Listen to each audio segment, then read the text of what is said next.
Quaid Azam Muhammad Ali Jinnah, Part 251. Gandhi needed hotly a moment. Gandhi needed hotly a moment's consideration to give his assent. Armed with that, Rajaji then met Jinnah, who expressed his inability to approve the formula as it did not meet the League's demand for Pakistan. In a speech before the Muslim League Council, he later characterized the formula as a shadow and a husk-maimed, mutilated and moth-eaten Pakistan.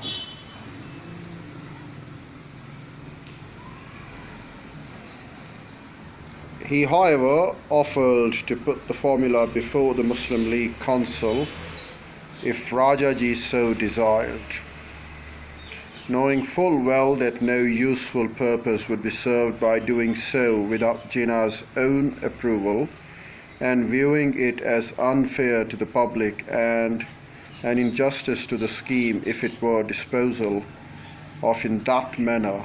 Rajaji released his formula along with his correspondence with Jinnah to the press.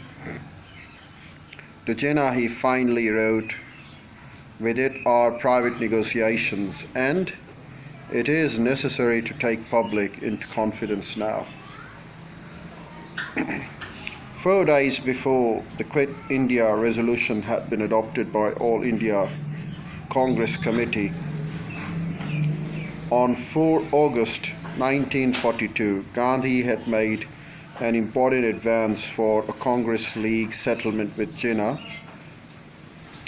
this time through a common Muslim friend, McLeod, on the following lines.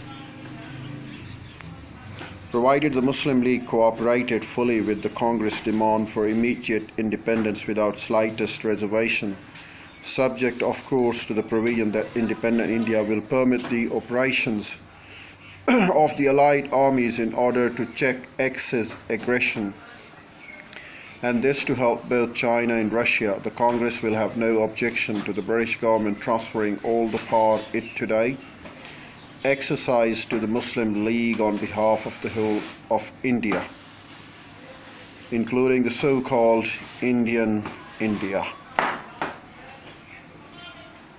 And the Congress will not only not obstruct any government that the Muslim League may form on behalf of the people, but will even join the government in running the machinery of free state. Jinnah's response was that he could not take note of an offer or a proposition that had not directly been made to him.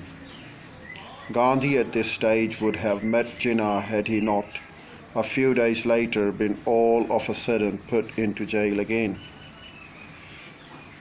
In April 1943, during Gandhi detention, speaking before the open session of the Muslim League at Delhi, Jinnah had declared that nobody would welcome it more than he if Gandhi was really willing to come to a settlement with Muslim League. If that is Mr. Gandhi's desire, what is there to prevent him from writing directly to me? Strong as this government may be in this country, I cannot believe that it would have the daring to step such a letter if it were sent to me. It would be a serious thing indeed if such a letter were stopped. If there is any change of heart, he has only to drop a few lines to me. Then the Muslim League will not fail.